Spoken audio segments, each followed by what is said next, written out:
Boom. PPI Power Class 1800. Is it that point? Yeah, it's 1800.1. It's the mono amp. Let me see. Oh, look at that. Seals on it. Boom, boom. See? Burp. So I got to change that out. I'm going to show you guys how to do that. One thing that's funny though is this uses number 632 hardware, and the hex head that it uses is this weird fucking size. But I found a company that was, I don't know if they were going out of business or whatever, but they had a shit ton of them for super cheap. And it's even the security one. I don't know if you can see that with the little hole in it. It's 7/64. So it's the one that goes in there. So, but let me pause this and then I'll open this up real quick. All right, so I've never seen this before. So just so you know, this is a little, it's quaint. Nobody uses this because it kind of sucks. It relies on the tension here to put pressure down on each device. And then it's limited by this guy. So it won't go down any further than that. So you can't really over torque them.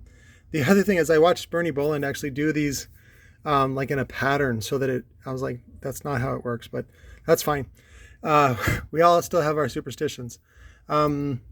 This is a piece of plastic. I had a whole like stack of them too. I was like, what is this for? But they were really handy for other things. But they put it in here to kind of shield it against the heat and also making contact. Sometimes there was rubbing against the top of the, this is actually the inductor. This is the transformer. So, but somebody had actually gone out through it and actually put some tape on there to help stop this from either chattering or arcing or something like that. So is it a good amplifier? It's all right. The way you guys believe in these amps is insane. So, but we will probably, oh, I see this was probably there and it moved over. So, but this guy, this client, he, what is going on here? That's not even good. None of these should be touching each other. I have some of the, again, this is an offer for you guys. I have not sold all the PPI stuff. So again, it's only $1,500 plus shipping, and you get over 1,000 pounds of PPI Power Class circuit boards. And you also get a whole bunch of these bottom pieces. And then we also have the rails. The rails were used in two things, which is one, when you would do plexiglass on this, you can't use this, right? So the rail is just this part. And then you put it on there and it holds it down. They also used them on the tube driver series. So PPI tube driver. Not that BK Butler shit. What else?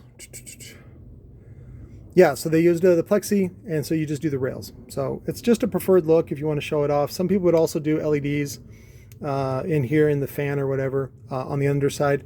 And this does have a forced cooling. If you don't know, the fan ends up pushing air out the top. If you look at it, the top here, and then it draws it in on the bottom. So, but you know, a really good heatsink, especially Class AB, shouldn't have a fan at all. You don't want to have a fan in the fucking middle of an audio circuit. But again, that's my opinion. So, you know, I'm only here to shit on your dumb dreams. So it's not my fault that your dreams are dumb. But I'm going to go ahead and pull this off. Basically, I'm just going to use a, yeah, I can save the rest of the video, maybe do a follow-up or something like that. Basically, I got a huge 200-watt soldering iron that I'm going to pull this out with. I got to take all the screws off, pull the whole board out, set everything aside, and then pull that out. And then basically what you do, it's kind of a cheat. You cannot get enough heat on the device here, this little pin, in order to solder it back into place. So what you do is you put the new device, which I have some, or I can pull them from other boards, is you put it on a hot plate and get it nice and hot. And then you put it in and then add solder. See? So you just get the part hot, not the whole board. That only should happen one time, and that's when it goes through the oven to the solder bath. So anyways, I mean, I'm glad you guys, if you have one of these, and I told my client the same thing. I go, dude, I'm going to fix it for you, you know, because it's just this. It's not a big deal. But fucking sell it to a collector, man. These collector guys, they have no common sense. They are completely emotional about this sort of thing, and they have an itch in them Somebody asked me, oh, somebody hit me up today on was it Audio Express.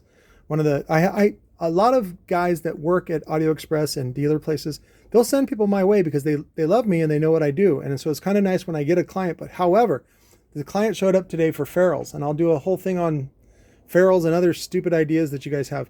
Ferrules have been used for years in like electrical equipment, and it's mostly just to look nice. And also so that you can, you know, put the wire in and out, whatever, like, and pin it down with the set screw as many times as possible. It's not going to really affect the wire, which is what happens sometimes in, you know, in applications like car audio or something like that. That's it. That's all it's for. It's not better.